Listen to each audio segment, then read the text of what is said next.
Phoenix vs. Raven is an episode of Death Battle. That is the end of that statement. In seriousness, Phoenix vs. Raven is the episode I've been least interested in out of Season 10's lineup thus far. You can make the case that Ant-Man vs. Atom is conceptually less interesting than a cosmic bird battle, but I'd counter by saying that a fight where the main dynamic is shrinking and growing is at least unique for Death Battle compared to what it's done in the past. Upon its announcement, Phoenix vs. Raven seemed just the opposite. The animation had the potential to do some cool stuff, I won't deny that for any matchup. But in terms of the research and verdict surrounding that fight, it seemed like a very basic Herald tier Marvel vs. DC match, and those tend to struggle to hook my interest unless it's with characters I already like. So going into this episode, I was already not really vibing with it on a conceptual level. However, I try my best to separate my feelings about an episode from my thoughts on the actual end product. Batman vs. Iron Man is a great example. It really doesn't have anything new to offer outside of the Hellbat, and yet I still consider it to be a pretty solid episode. So I was more than willing to give Phoenix vs. Raven credit where it was due, and I'll do just that. This episode is far from bad. It's very competently put together in the same way any modern death battle is. But there are just a lot of small things that add up to make this episode a rather lukewarm experience for me. Phoenix's analysis starts off good with the mythological Phoenix coverage, but that's just playing into my fondness for mythology and doesn't last too long before getting into Jean herself. This analysis does very little to make me care about her as a character, and it doesn't get much better when they start getting into the versus stuff. The abilities and feats are also rapid fire that they don't have much time to sink in. Compared to Vader Obito, where they're spaced between the characters' story beats, Phoenix's analysis is basically just story to start, non-stop versus stuff in the middle, and a bit more story at the end. This makes it harder to sit through without getting overwhelmed with information, and it's not like the jokes did much to break up that info dumping, because the one joke I laughed at here was the inserted blurb about Jean's 16th death. The Jocelyn cutaway had a fun idea, but its execution pretty much fell flat for me. Everything else, from Boomstick whinging over not having the Phoenix Force to the constant bird puns, either didn't do much for me or actively dragged the analysis down. You can only call the Phoenix Force a chicken so many times before I start turning into the get better material guy from the meme comic with the stand-up Raven. Hey, that's the name of the other fighter in this episode. What a funny coincidence! Raven's analysis is better than Jean's, but not by much. I enjoy the references to Poe, and the cutaway with Liam voicing Mecha Goose Howard is pretty good, but for the most part I wasn't very into the coverage of her story and powers.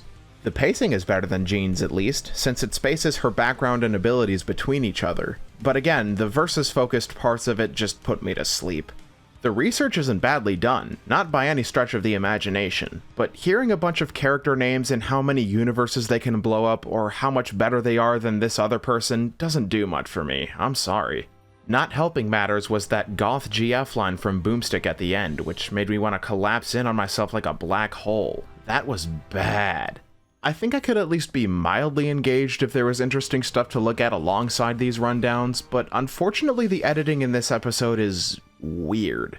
It has its moments, but most of it is just comic scans sliding in and out of frame and twitching for no reason, which starts to get old pretty quickly. It honestly almost feels unfinished in some places, mainly with the songs in Raven's analysis. The transitions between them aren't smooth at all, and the Teen Titans clip at the end is for some reason lingered on until the music ends, resulting in an awkward few seconds between Wiz's last line and the screen transition. Also, White Phoenix just being a literal JPEG is way funnier to me than it should be.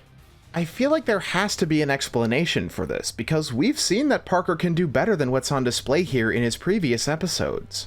I'm willing to give the team extra leeway with this season, since I can imagine that the delay at the start of the year and the lack of a mid-season break results in less time to work on each episode, but that doesn't excuse a mediocre product like this. All of that stacks up to make the analyses in this one kind of hard to sit through. I can guarantee you that if this had released back in season 5 or 6, back when I was more comfortable skipping episodes entirely if I wasn't interested, the analysis portion here would have been a hard pass and I would not have been missing much. But I probably wouldn't have skipped the fight, since it's gotten a lot of hype from the Death Battle team since the episode's announcement. Either way, both from the onset and after the lackluster rundowns, it was up to the animation to carry this episode for me. So, did it? Well, let's talk about that. We'll start with the usual checklist of essential elements. The fight is visually pretty fantastic.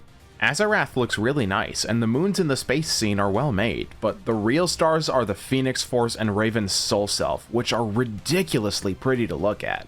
This is some of the best hand-drawn stuff in any death battle, and it deserves all of the hype that it got. The voice actresses also did pretty good, all things considered. Kira Buckland is back to voice Raven again, and to the surprise of absolutely nobody, she did much better here than she was able to in her prior portrayal. Corey Petit does good as Jean also, especially while Dark Phoenix is on screen, though I do prefer her performance as Mitsuru as a whole. I don't fault either of them for some of the problems you'll hear me bring up later, so just keep that in mind. I also quite enjoyed this episode's soundtrack. Forevermore is really fun to listen to, and Therewolf did great at making it nostalgic with the implementations of the Teen Titans and X-Men themes. It does disappoint me that the latter is so much more prevalent in the song than the former, since I spawned on this hellish blue orb too late to watch the 90s X-Men cartoon growing up and had far more of a connection to the 2003 Teen Titans show instead, but I recognize that's more of a me problem than anything else. That might be the case for more than just the song, actually, because aside from the positives I already mentioned, I was not super into the rest of the stuff happening here. I've seen and heard a fair number of people giving this fight a ton of props, even some considering it one of their favorites of the season. And I mean, if you feel that way, then I'm glad for you, but I just don't feel the same way, unfortunately. Let's start from the beginning. Phoenix appears before Raven and Azarath, declaring her intent to snuff out the demon inside of her. I appreciate the addition of Jean saying she's sorry she has to do this. It plays into her kind-hearted nature and was a decent bit of characterization. The fighting starts with some fast-paced bird battling over Azarath, which of course looks just amazing. The colors of the Phoenix and the Soul Self clash really nicely, making it easy to keep track of their movements despite the speed of the fighting. This is a general positive across all the scenes where the bird avatars are present, so I'm not going to bring it up every time. Just take this and apply it to the rest of the fight as well. Following this visually cool exchange, Jean punches Raven out of the air. It's infused with some kind of psionic energy, but it lacks the kind of impact I'd expect from someone who can physically match the Thing. Also, the next scene where Raven throws two Azarathian towers at Jean is a bit of a watchtower moment, considering she's meant to be trying to protect her home in this fight. Regardless, I admit that I like the darkness take you line mainly because of Injustice. I kind of have a nostalgic soft spot for those games. Even with that aside though, it leads to a pretty neat scene where Raven encroaches on Jean's mind. This setting is apparently meant to be the Xavier Institute, which is a cool detail that adds to the feeling of dread Jean feels as Raven's darkness spreads across its halls. Raven gets another cool line before overtaking Jean, only for her to burst out of the mental illusion with the Phoenix's flame flickering to life out of the darkness. It's a pretty dope moment, but the scene that follows it where the two are just sort of spinning through the air is just kind of comical to me. They're meant to be struggling against each other with their telepathy, so it makes sense they're not focused on their surroundings, but the scene just looks goofy, especially when they just sort of poof through the top of a random building at super speed. This is a good time to bring up the storyboards for this fight in conjunction with the custom sprites. Raven and Phoenix's sprites are undeniably well made, but I feel they struggle to emote properly during this animation, especially with the more psychotic moments between Dark Raven and Dark Phoenix. This scene after Jean counters Raven's mental powers is no different, with the tense expressions of heavy strain in the storyboards amounting to slight frowns and borderline neutral expressions in the actual animation. Obviously no animation is going to mirror its boards shot for shot, but it feels like the finer details are getting lost in translation, which to me gradually weakens the fight over time. Anyway, the two crash to the ground and now Dark Raven's here. There's not a lot of impact to this very sudden transformation, and I feel like Raven's laugh after going red was a bit too subdued for how sadistic this form was made out to be by the analysis. It gets the more violent nature across though, since she pulls out a sword and freezes time to slice Jean in half. Then we get to where Corey Petit's Jean hits her apex. Her dying scream seamlessly fades into manic laughter as the fiery visage of the Phoenix flickers on screen, her body pulling itself back together as she succumbs to the Dark Phoenix. This is a really cool transformation and is probably my favorite moment of the fight, or at least my favorite moment that isn't reliant on cool bird visuals. Speaking of which, we're in space now, and Dark Raven is standing on a barren moon that gets lit up by a gorgeous looking hand-drawn phoenix. This is easily the prettiest visual of the fight, and the Soul Self looks good here too, but what follows this bird clash is pretty underwhelming by comparison. Raven gets smashed through the moon and into another one, and Jean makes a bunch of clones of herself that proceed to all shoot the exact same boring fire laser that Raven blocks with a simple barrier.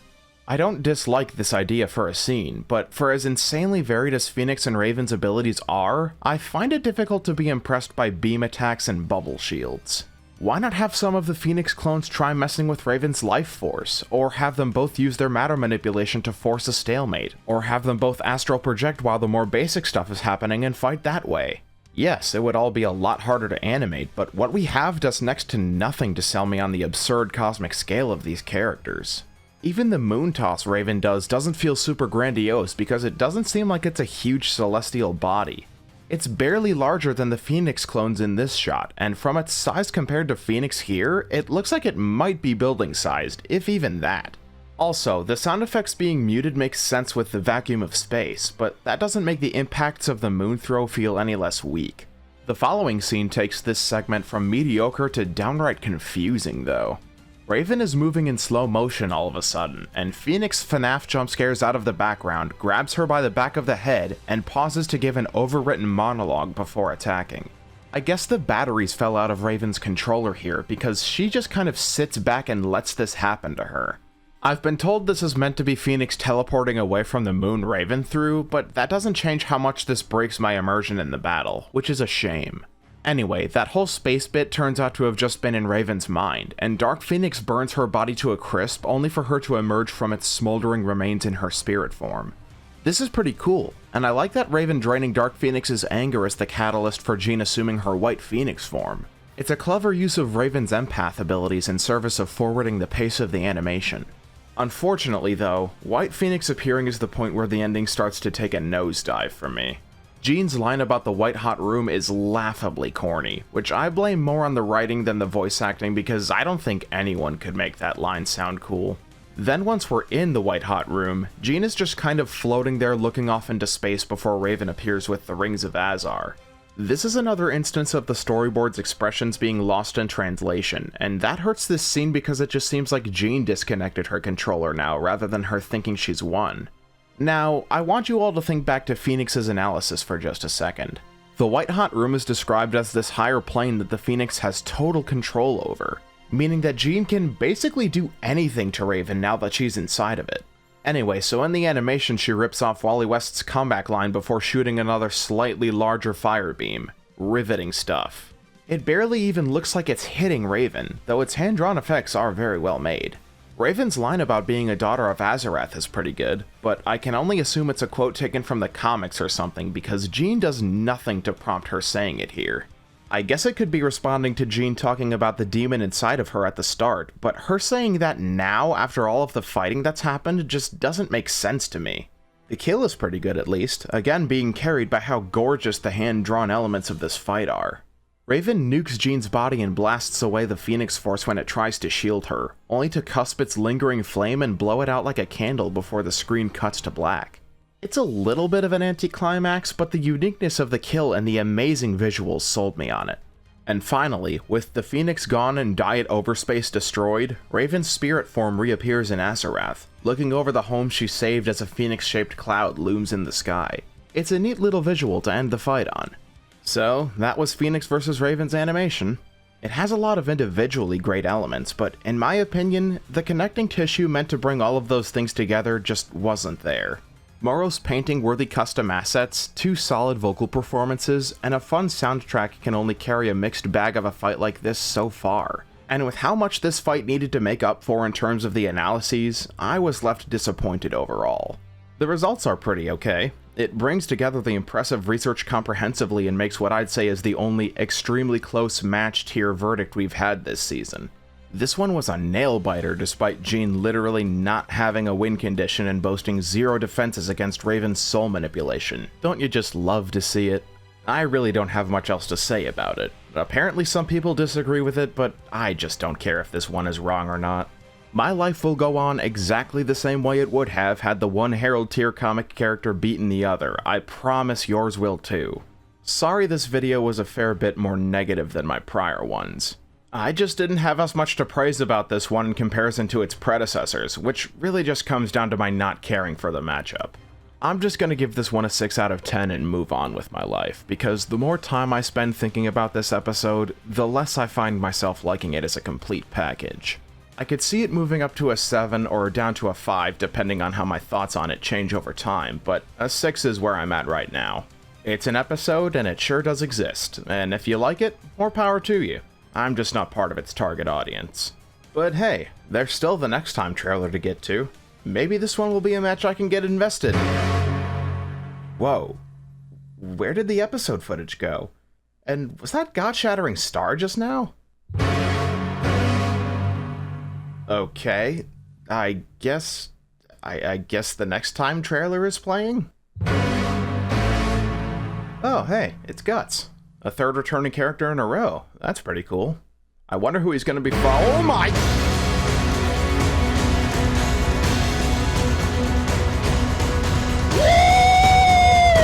Yeah, baby! That's what I've been waiting for. That's what it's all about. Woo! So, yeah. Number 6 for my 10 most wanted episodes is officially happening. I don't think I can accurately describe how fucking excited I am for this one. The Death Battle team is gonna have to shit the bed for this to not become my new favorite of the season. This next 2-week waiting period is gonna be hell, especially since I'll be avoiding the previews and going into this episode totally blind. But it'll all be worth it once I can talk about it on the other side. In the meantime, though, I'll point you in the direction of Biff's Phoenix Raven review, where you can see my reaction to this episode getting revealed alongside his usual group. Oh, and you can see our reaction to Phoenix vs. Raven too, I guess. Thank you for watching this review, and be sure to subscribe to see more Death Battle videos on this channel. I have other video ideas apart from episode reviews in the works, so I hope you'll look forward to seeing them releasing sometime in the future. But for now, see you very soon for the next review. Later!